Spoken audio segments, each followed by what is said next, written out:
ડીસા શહેરમાં 700 ગ્રામ ગાંજા સાથે એક ઇસમ ઝડપાયો. રૂ.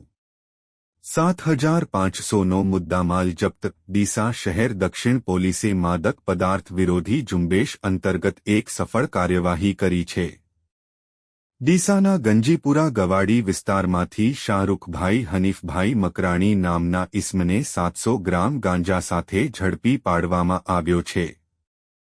જપ્ત કરાયેલ ગાંજાની કિંમત રૂ. 7,000 આંકવામાં આવી છે. આ ઉપરાંત આરોપી પાસેથી એક મોબાઈલ ફોન અને અન્ય દસ્તાવેજો મળી કુલ રૂ.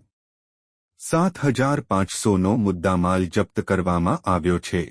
પ્રાપ્ત માહિતી અનુસાર પોલીસ મહાનિરીક્ષક સરહદી રેન્જ કચ્છ ભુજ અને બનાસકાંઠા જિલ્લાના પોલીસ અધિક્ષક અક્ષયરાજ મકવાણા દ્વારા માદક પદાર્થની હેરાફેરી અને વેચાણ કરતા આરોપીઓને પકડી પાડવા માટે સૂચના આપવામાં આવી હતી.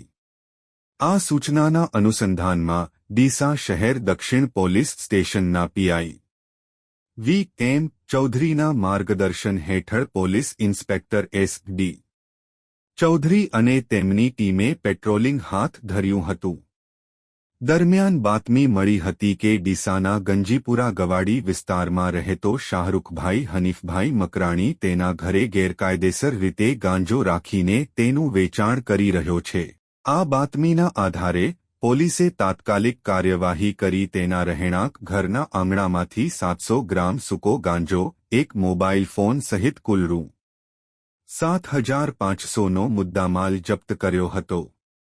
પોલીસે આરોપી શાહરૂખભાઈ મકરાણી વિરુદ્ધ એક્ટ હેઠળ કાયદેસરની કાર્યવાહી હાથ ધરી છે. અહેવાલ રિપોર્ટ ભરત ઠક્કર ડીસા બનાસકાંઠા.